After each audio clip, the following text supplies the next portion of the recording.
Hi everyone, Lorraine Whittemore here from PlanUrEscape Travel, and I really appreciate your signing in to listen a little bit to our video on Croatia. This is a webinar that I presented about a week or 2 weeks ago, and I'm recording this so people that couldn't attend can watch it here.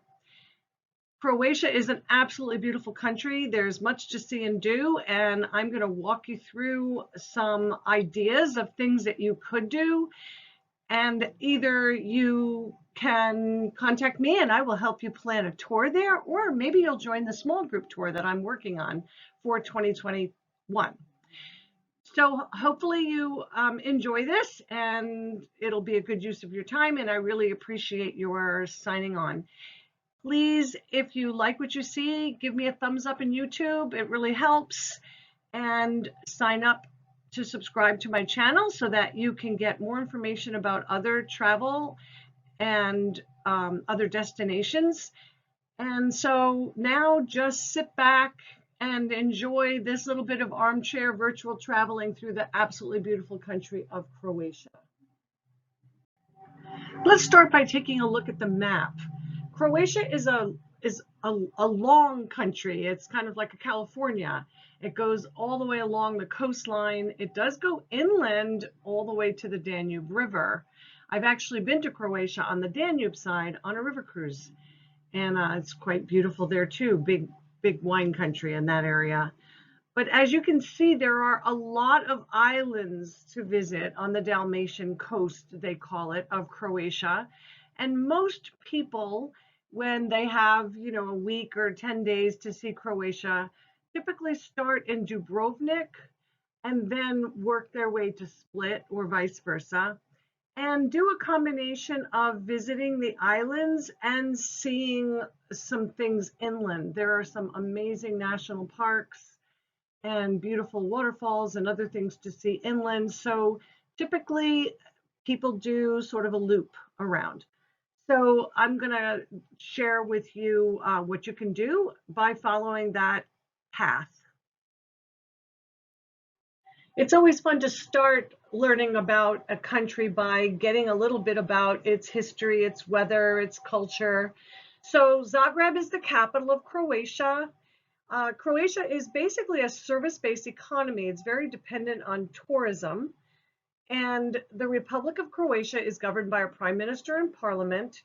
It is on the Mediterranean side, so you're going to get those warm, balmy Mediterranean climate with dry, warm summers, moderate and wet winters.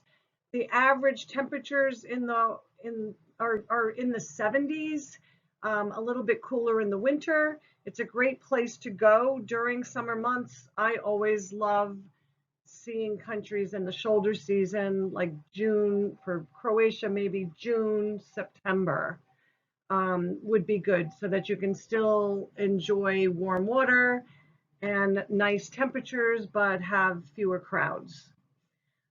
The currency in Croatia is the kuna, but euros are widely used. So if you have euros, or if you want to get money ahead and it's easier to get euros, you can use them there as well. The coastline is 1,777 miles long. So it's a very long coastal country. And with that, it brings that kind of coastal atmosphere with a lot of beaches, seaside resorts. Europeans have been going to Croatia for their kind of Caribbean-ish vacations, if you were a North American person, for long time. So it's more known to Europeans as their beach location. And Americans are starting to figure out Croatia and get to know it a little bit more, but a great coastal kind of community. The food in Croatia, are very, it's kind of a Mediterranean, Eastern European combination. The national dish is peka. It is meat and vegetables cooked under a terracotta or iron lid. Kind of like, if you've been to Egypt or you've been to Morocco, other Mediterranean countries, they have the tagine, which is like a terracotta cooking dish where you put your meat and vegetables inside, you cover it with the terracotta lid and cook it over embers or a fire, and everything cooks inside. Absolutely delicious. As an American citizen, there is no visa required for Croatia. You just need your passport and you're good to go. Did you know there are 1,246 islands on the Croatian coastline, the Dalmatian Coast? That's amazing. And as you can imagine, it's one of those kind of places that you need to do the sea, but you also need to do the land because there's just amazing things in both parts. So if you go there on a cruise, which a lot of people do, that's wonderful. You'll see a lot of island life, but I would do a pre and post trip, maybe a pre-trip in Dubrovnik and a post trip in Split, so that you can go inland a bit and see some of the countryside. So it is just an amazing place, and you can just imagine cruising up this coastline with the blue, gorgeous water and warm weather. It's just a phenomenal place to go. And to keep learning a little bit more about this beautiful country, here's another couple of facts. Did you know that if you're a Game of Thrones fan, King's Landing in the Game of Thrones is actually the city of Dubrovnik? So if you visit the city of Dubrovnik and you watch the Game of Thrones, you will see a lot of things that are familiar to you. And a lot of people go on Game of Thrones tours while they're in Dubrovnik. Did you know there are no static beaches in Croatia? All of the beaches or the coastline changes constantly. So by day, by week, by weather, the beaches can be bigger, smaller. The coastline can have more sand, less sand. You can actually see it in this picture of Great Horn Beach, which is on the island of Brač. So you can see the sand there underneath the water. So it's pretty amazing. They'll be different every time you see them. Another interesting fact about Croatia is you will find one of the 6 preserved amphitheaters in the world in Pula. This amphitheater is the only remaining amphitheater to have 4 side towers and 3 Roman architectural orders entirely preserved. It was constructed in around 27 BC to 68 AD. So quite an amazing thing to see if you have time to get to Pula while you're in Croatia. So let's start our travels by flying into Dubrovnik and starting our journey up the Dalmatian coast from there. You should probably plan to spend 1 to 2 nights in the city of Dubrovnik. There's an awful lot to do there, and it's really a worthwhile place to spend some time. As you'll find up and down the coastline, there are a lot of walled cities because it is a coastline and there were an awful lot of attacks that came from the sea. So over the centuries, there's a lot of fortresses and city walls that have been erected, and the one in Dubrovnik is particularly amazing, and you can walk all along the city wall. It dates back to the 600s. As in most European cities, there's always an old town, and the old town's a preserved, gorgeous part of town. Lots of great shopping, restaurants, cafes, and history, good people watching. I would definitely plan to spend time in Old Town, if not actually stay in Old Town. If you're a fan, do a Game of Thrones tour while you're there. You can visit Fort Lovrenac. Sorry if I butchered that. It is a fortress that is often called the Gibraltar of Dubrovnik, and it is outside the western wall of the city. You can take a cable car up Mount Serd, and view the city and the sea from high above, take some amazing pictures. In the Franciscan monastery in town, there is a pharmacy, which is the oldest operating pharmacy since 1317. If you're in the area long enough, you might want to take a day trip into Bosnia or a day trip to Montenegro. Both are great and easy options for day trips out of Dubrovnik. So after a brief stay in Dubrovnik, it's time to head up the coast, the Dalmatian coast.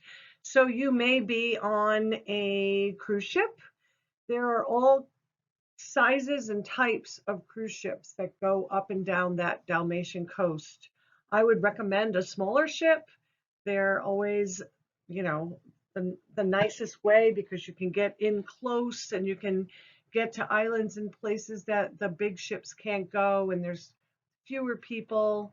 I mean, it's just my way of traveling, my personal preference. What I'm arranging for the small group tour that I'm working on is a sailing trip. So getting on a catamaran and sailing up the Dalmatian coast. So let's see what islands we might want to hit on our way. One of the amazing things about the islands up the Dalmatian coast is not only are they beautiful, but they're pretty unique. Each one has its own flavor. Some have wine tasting, biking, hiking, some are just beachy, some have old cities on them. So, you know, it's fun to kind of explore the various different islands. There's some that are more popular than others. So, you know, maybe on your trip up the coast, you might want to choose a few of the popular ones and maybe one or two unknown or uninhabited islands. One of the islands most people like to hit is Far, which is a summer resort island. It is a bit of a party island. There's a lot to do, a lot of nightlife, a lot of restaurants. It's active. There'll be lots of people, you know, picture those summer resort places that you've been to, and that's Far. While you're there, there's 13th century walls to walk along. There's a hilltop fortress, beautiful Renaissance cathedral, and lots of beaches, lavender fields, you know, drink some amazing Czech beer, taste some wine. It's, you know, an island for getting that resort feel. Next island I want to share is the island of Korcula. Again, please forgive my pronunciation. Beautiful little island. It again has an old town. It's sometimes referred to as Little Dubrovnik. There's a museum there, and within the museum or in the near the museum is what's alleged to be Marco Polo's birthplace. There's a lot of discussion around whether or not that's true. So you might just have to go visit and see the house and decide for yourself. It's a great place to sample Gurk wine. It's probably one of the only places that you can sample that wine as it comes from that particular area. So it would be fun to do at least a wine tasting while you're there and taste this kind of white wine. If you want to know about getting around on these islands, they all have taxis, pretty good bus service. Some of them have boat taxis as well. So you won't have too much trouble getting around on the islands. Some other islands you might want to consider visiting. One of them is Lastovo, which is actually pretty close to Dubrovnik, and you can get there easily from Dubrovnik if you're not taking some kind of a cruise. You might want to head over there. There are a lot of beautiful old stone houses with red roofs. The municipality actually has 46 islands, and you can get there around by water taxi and ferry. There are a lot of beautiful small bays for beach combing, and of course a fort, like most places. The next island is Millet. It is one of the larger islands. Mostly there you'll find a beautiful national park. So you can go there and hike in the preserve, visit the beaches, walk the trails. It's just picture a nature preserve on that island. If you head to Salta, one of the fun things to do there is they have a lot of really great bike routes, so you can do some biking. It is the 13th largest island. There's a peak there. You can hike up to the peak. Of course, on all of these islands, there's amazing beaches, snorkeling, diving. If you head over to, oh, another thing you can do in Salta is there's the Villa Rusticate, which is a Roman country villa, an agricultural estate, and you can go visit the estate, and it has it's set up the way a villa and estate was set up, and you can visit the historic place there. Another island is V, which is got ancient walls. It also has a public thermal bath. There's a lot of vineyards on this particular island. There's also it was a military establishment at one point. So there's these amazing labyrinth of underground tunnels that you can walk through and see that date back to World War II. You can rent a scooter on this island and get around and visit the beaches. There's amazing beaches. You can see the one in the picture here with the cliffs and the beach there. And some of them you can get to by water, so it depends upon how you're visiting the coastline on whether or not you can get into some of the beaches. Another thing I did want to mention is if you aren't on a cruise and you are going by land, many of these islands you can get to by ferry, and you can go from one island to another by ferry or water taxi. So you can get pretty creative depending on how you want to see Croatia. So now we've kind of sailed up that coast, the Dalmatian coast, stopped at a bunch of different islands, maybe found some unique places that not a lot of people go, and had an amazing sail or visit cruising up that coastline, and we end up in Split, Croatia. So let's talk a little bit about that. Some people say, is it really necessary to go to Split, Croatia? But in my opinion, it's something that I wouldn't miss. The old town square and the old city of Split is all part of what used to be Diocletian's palace. He built this palace as a retirement home for himself. But a lot of it remains. So if you can kind of look behind the words here, look at the Roman architecture. So you're sitting in this little, cafe in a street with preserved Roman roads, preserved buildings, columns, stonework. I mean, it's just something that I wouldn't miss. It is also a UNESCO World Heritage Site.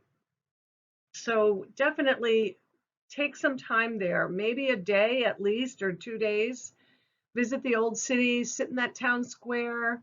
There's an amazing cathedral, the oldest cathedral building in the world, 350 AD. There's the original Roman court. There's, of course, a fortress there.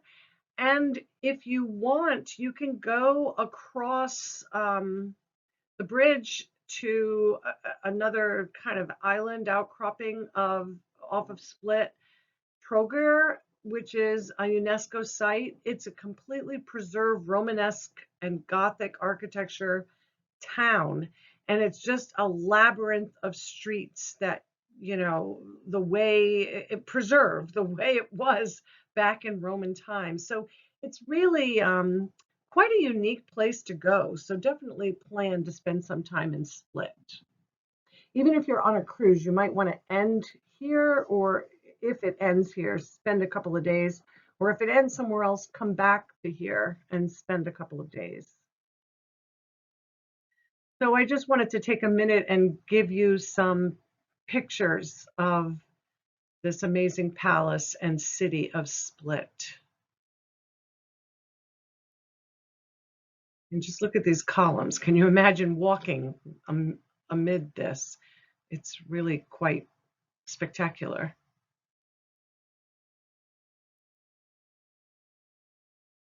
Walking down that staircase into the old town, and the history is just amazing. I think it's definitely a place you don't want to miss.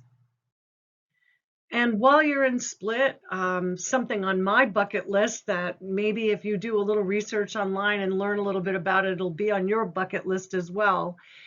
It would be worth going inland and spending overnight at Plitvice Lakes National Park. This is an amazing national park. It's 13 levels of waterfalls that are coming down the cliffside. And you can walk all amongst the waterfalls. I'm just going to click to the next picture. If you take a look, there's like these pathways, boardwalks, and you walk among them, and you can climb up higher. You can just view them and take pictures.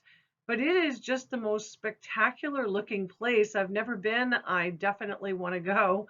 So while I'm in Split, I plan to take at least an overnight. It's a little far to do in a day trip. I would suggest doing it as an overnight and then going back, to Split and then heading back down to Dubrovnik. If you don't want to do this one, there are other national parks right along the coastline that are really quite extraordinary, very beautiful places, but this one is kind of special.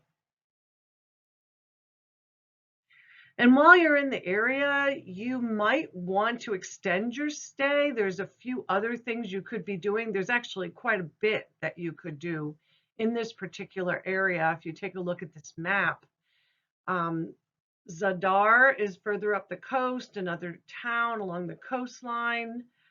That should be Zagreb, I just realized. You may also want to venture up to Budapest. I had clients that went from Budapest all the way through Zagreb to the Plitvice Lakes, down to Split, and then back down to Dubrovnik. So they had a wonderful time, really beautiful, beautiful country to see, and you can take that drive. Istria, which is like a Venice on the hill, definitely want to take a visit there if you have time. Doing the peninsula that is up in the northern part going towards Slovenia, that's where Pula is, where that amphitheater is. You can move on then into Slovenia, which is, from what I hear, the up and coming place to be, with absolutely beautiful natural surroundings, something that you really want to do. Or spend some time in Montenegro or Bosnia, which are gorgeous places and, kind of untraveled or less traveled. So it's always fun to explore new places like that. Or go up around into Italy to Trieste and down into Venice. You can actually take a ferry from Croatia across the Adriatic to a bunch of cities in Italy. So that's another option. So there's just a lot to do in that area. And if you have the time and you want to stay a little bit longer, these are some things you might want to consider adding on. So as I mentioned, I am working on planning a Croatian escape for small group tour for people that want to join me. And I'm looking at actually chartering a catamaran, but there are other ways. Emerald Waterways has an amazing yacht trip. There are, like I mentioned, several cruise lines, small cruise lines that go up and down the coast. There's so much you can do. You can self-drive it. There's a lot. And as you know, I love to plan custom itineraries. So now that you know a little bit more about Croatia and you have a taste of what you would like to do, give me a call and I'd be happy to help you plan a trip. Thanks so much again for watching. Please subscribe to my channel. Give a thumbs up if you enjoyed this little presentation. And I really appreciate your signing on. Take care.